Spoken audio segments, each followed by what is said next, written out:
Hello everybody and welcome back to another video on the West Ham Way YouTube channel. Bit of a different one today. So obviously the 2022 to 23 season has come to an end, and you won't have seen it on this channel, but on my personal channel at the start of the season, as everyone tries to do, I tried to predict where teams were going to finish this season.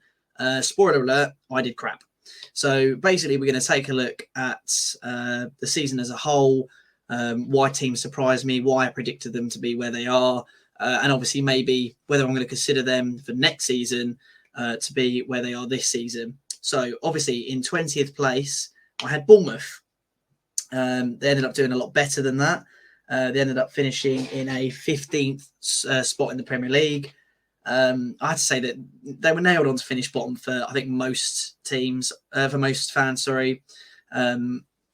Realistically, they still have a championship level team. They have a championship level manager, and somehow they've just managed to do the business. And I think that's probably because teams have been worse than them as opposed to them just being really good. I take nothing away from Gary O'Neill. He is a good manager. I don't think he'll be able to do it again next season. I probably will be having them as in my bottom three next season. But I would imagine that most people would have admitted that they have Bournemouth at their bottom. Obviously, Southampton finished bottom, which I did not get right. I had Fulham in 19th. I got that horrendously wrong. I think a lot of people said that Fulham would come in the top half of the table. I really didn't buy into it. I thought, Mitrovic wouldn't have done the business in the Prem as he has done. I didn't think they had the capabilities to score as many goals as they did in the Championship. I didn't think they were defensively as sound as you need to be in the Premier League. And they proved me completely wrong. Marco Silva proved me completely wrong. Mitrovic as well proved me completely wrong. And they, for majority of the season, were in sort of seventh place. They didn't manage to get Conference League. They did finish in 10th. But, I think it was like the season before where someone said that, I think it was like Norwich or Brentford or something like that, were going to finish in the top half. And I really didn't sort of buy into it. It's very, very few times that a team will come into the Premier League and get a top half finish. I think Wolves, of recent note, are kind of the only team that I remember doing it. So I think it was too foolish for me to put Fulham there. However, they have proved me wrong this season. I know a lot of people did put them in the top half of the table. So, maybe you give me an L for that one. However, I did have Southampton in my bottom three, and I don't think a lot of people did.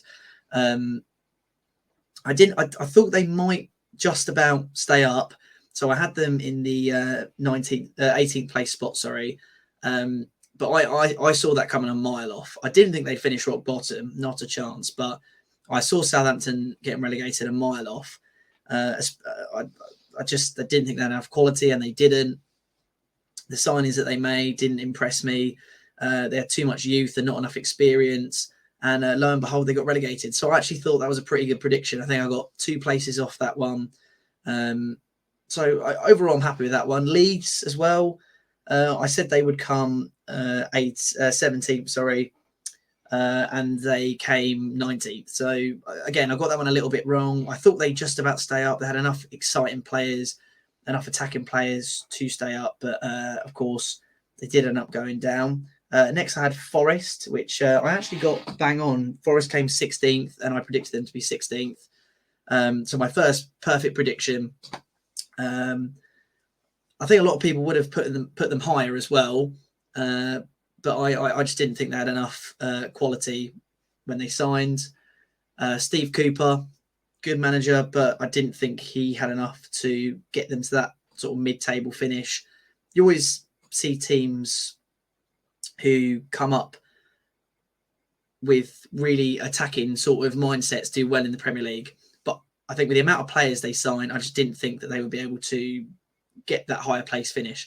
So that's my reasoning for that, and I was spot on with that. I did think they might get relegated towards the end portion of the season, but I did end up being right about that one. And then Everton coming next. I still thought they'd be involved in a relegation battle. They still were.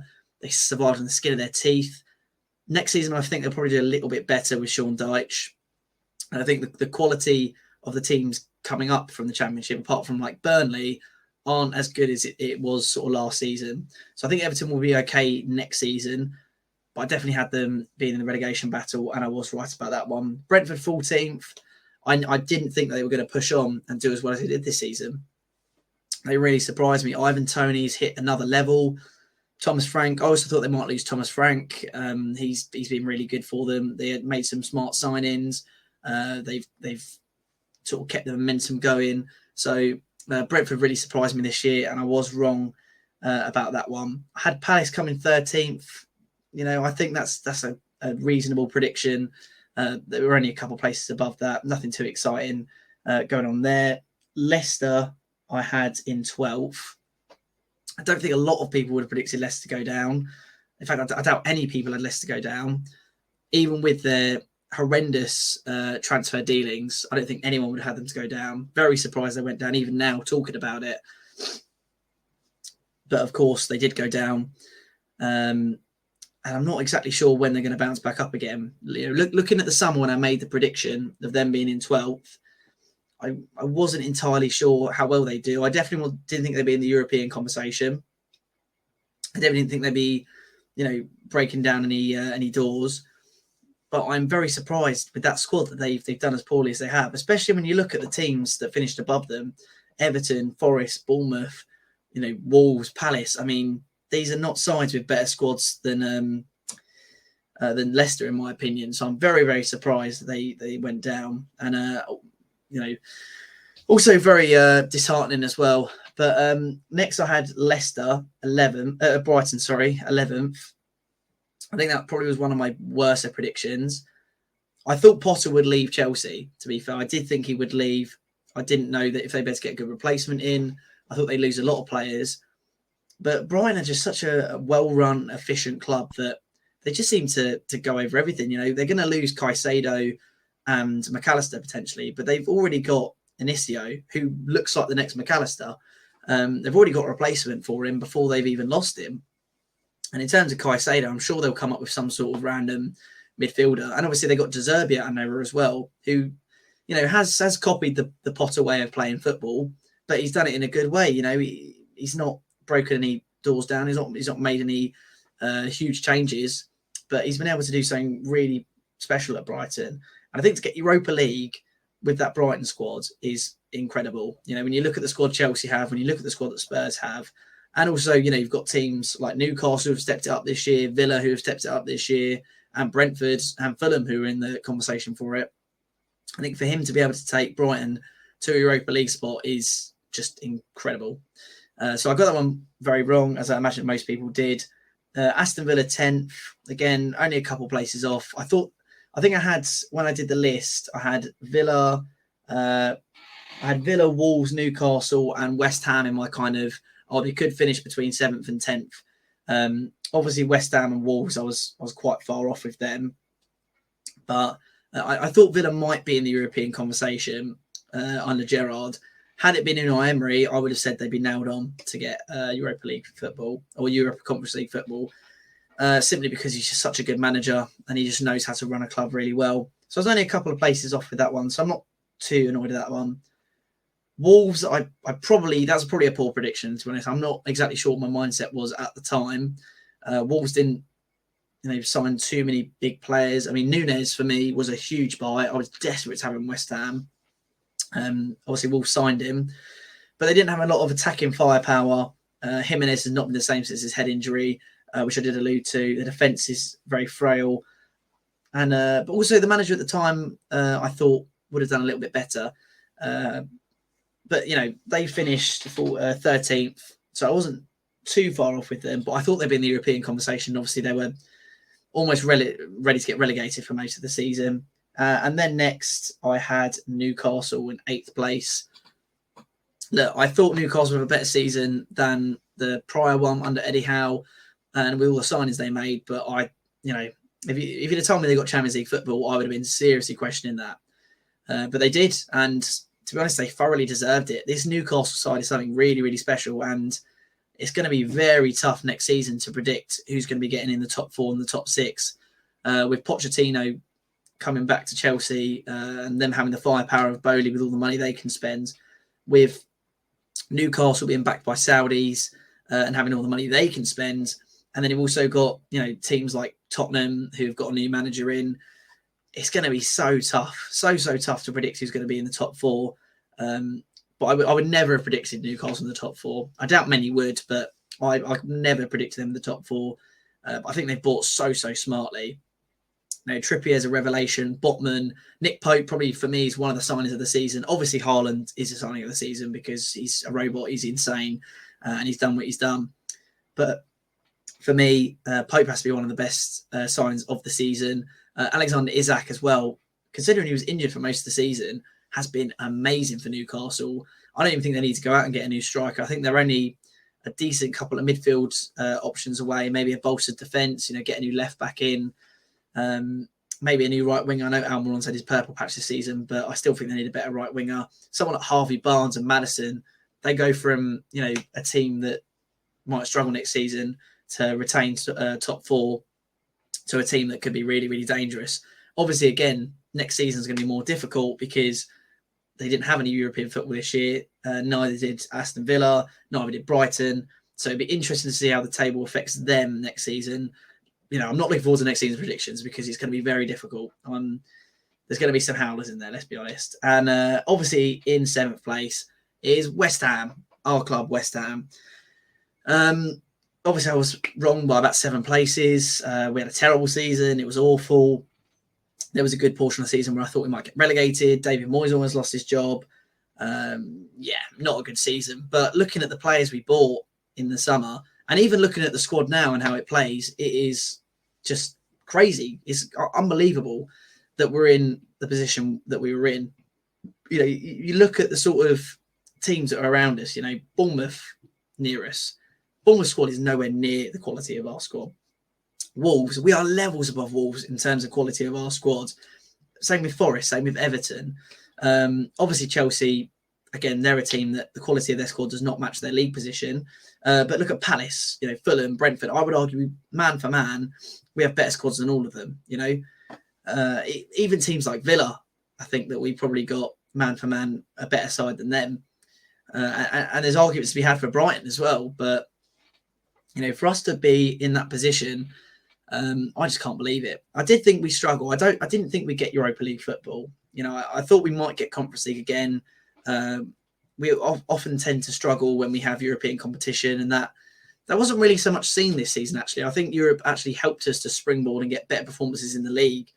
It did help, of course, that we weren't fighting for Europe in the league, so we could kind of put more of a emphasis on the European conference. But how we've ended up in 14th place is horrendous. With the quality of the squad we have, I really don't understand how we managed to do that. I don't know what your predictions for West Ham were at the start of last season, but I certainly didn't see us being involved in a relegation battle. The fact that we have is just horrendous. Next place for me, I had Manchester United. Obviously, they finished, I think, in 3rd place in the end. I'll just double check that. 3rd place for Man United. Under Erik ten Hag, I thought they'd get Europa League football. I mean, towards the end of last season, they were shocking. They were relegation shocking. They were Chelsea this season, at the end of this season, shocking. And they started off this season in the same way. Heavy losses to Brighton, to Brentford. And I thought, maybe 6 was a bit too generous for them. But in the end, I was right. I wasn't right. But in the end, they managed to turn it around on Erik ten Hag. At one point, they looked like they might finish second, but they dropped off towards the end of the last season. It'd be interesting to see how they cope next season. Obviously, they dropped out of Europe pretty early, and now they've got Champions League again for another season. So will that affect them next season? I don't know. It'd be interesting. I thought Chelsea would finish 5th. Obviously, got that one horrendously wrong. They finished 12th. They were, towards the end of the season, one of the worst teams in the league. In fact, probably the worst team in the league in the last 10 games. I think literally on points, they were one of the worst teams in the league. And considering how many points they got under Tuchel and how many points they've got since that, it is quite astonishing to see them where they are. But again, they're a team that really surprised me because I thought Fofana coming in was going to transform the defence. I thought they had some really good buys in there. Mudryk, for me, wasn't a great buy, but I think it's so ridiculous they sacked Tuchel. I still don't understand that decision. It was almost like a rush of blood to the head at the Chelsea hierarchy. I really don't understand why they sold him. moved him on to Bayern, and they got Potter in, and they didn't give him a chance, really, did they? I don't understand why you would get in Frank Lampard when you know he's not going to be there next season, and get rid of Potter. You've got to buy out Potter's contract. You've got to then bring in Lampard. Surely in your head you're thinking to yourself, right, Potter probably is going to get not going to stay on next season, but we're not going to get Europe. We're not going to get relegated. We're not in any cup competitions. Let's just let Potter ride out the rest of the season, and we'll try and come up with another person. And who knows, maybe we'll turn it around in the end of the season. But no, they decided to get rid of Potter, a young, energetic, hungry manager who could potentially transform the club, for Lampard, who was shocking at Chelsea and was shocking at Everton. I don't know how he's got that job, obviously on the merits of him being a club legend, but it was just such a stupid bit of business. And I wonder next season if Chelsea are going to be as poor. Yes, they've got Pochettino coming in, but Bowley does not know how to run a football club at all. He doesn't. And it almost seems like he has more control over the transfers than the manager himself.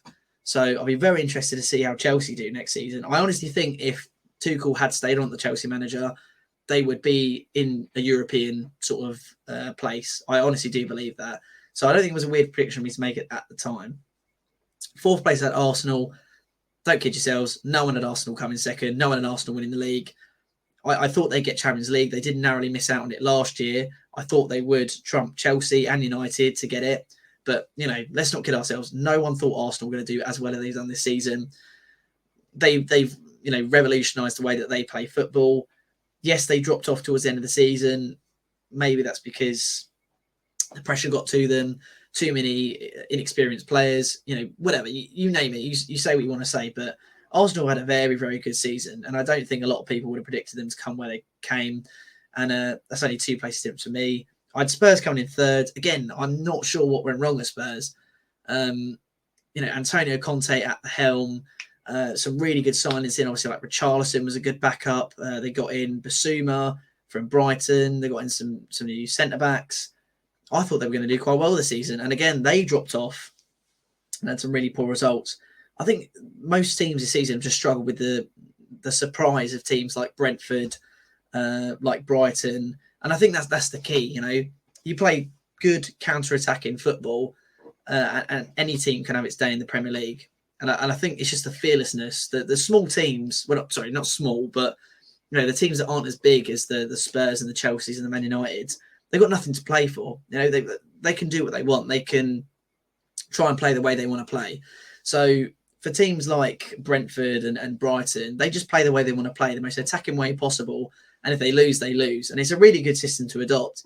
And it is really showing this season how much it can. And I think there's been no fear at all from teams facing against like City and Liverpool and Arsenal and all these other teams, Chelsea. There's been no fear this season in the Premier League. And it's paid off because teams like Brighton and Villa have got themselves European places. And the big teams like Chelsea and Spurs haven't. So maybe it's just because of that. And the Spurs manager, the Celtic guy, I'll be honest, I don't even know how to pronounce his name. I hear he's quite good. I hear he's revolutionised the way Celtic play. But whether he's actually going to make a huge difference, I'm not sure. Liverpool second. This for me maybe was a poor prediction. They were so close to winning the league the previous season. I thought surely it's going to be a 2-horse race between City and Liverpool again. But maybe I didn't factor in the fact that they've got a Asian midfield, that Mane left. I didn't think Mane would be as big of a detriment to their team as he has. He's really shown. And obviously Van Dijk's not been at it like he has been, which has exposed Trent. Loads of reasons maybe I should have thought of early in the season. They did get a 6th place finish, so it was only 4 places for me. But I really didn't see them having as bad a season as they have. I'm glad they stuck with Klopp, though. I think probably next season they're going to have a good season. They're looking to sign, I think, a whole new midfield. They've just signed McAllister, obviously, for 35 million. They always get their transfer dealings done early. I think they're in for Kone and Thuram or something like that, and they're supposed to be some really top talents in Europe. And I think maybe not playing in Champions League will probably help them. They'll probably end up winning the Europa League. They're one of the stronger teams in there. And of course, in first, I had Manchester City. Did I think Haaland was going to score 36 goals this season? No. But of course, I thought they would win it anyway. It's Manchester City. They're relentless. They're so good. Even when, I mean, to be honest, when Arsenal were about 8 points clear of the league, I honestly thought they were going to do it. I didn't think that they were going to lose from an 8-point lead, and I thought they were playing the best football in the league. So, I'm not going to lie and sit here and say I thought City were going to win it all season long. But certainly at the start of the season, even with them sending some of their best players to Arsenal, I didn't see them not winning the league. And I think that's my second perfect prediction. I got Forest spot on and I got City spot on. But that marks the end of my sort of Premier League predictions. It's been such a strange season. And I tell you what, it's going to be interesting to predict it next season, because where do you put everyone? You've got, like I said, you've got Chelsea, who could be on a revival, West Ham on a revival, Spurs on a revival. Can Brighton, can Villa, can Newcastle really keep up with European football and the league? Next season is going to be really difficult to predict. I think the bottom half of the table might be a little bit easier to predict than the top half. But a bit of a different video. Obviously, normally we talk about West Ham a lot, but this was a video that I did on my channel a very long time ago. Obviously, leave in the description, the link in the description if you do fancy watching it. But I just thought I'd look through my predictions. I don't think I did too bad. I don't know what I think most YouTubers, most channels did quite bad on their predictions this season. But obviously, look out in the future for my predictions for next season, which hopefully I do a little bit better on.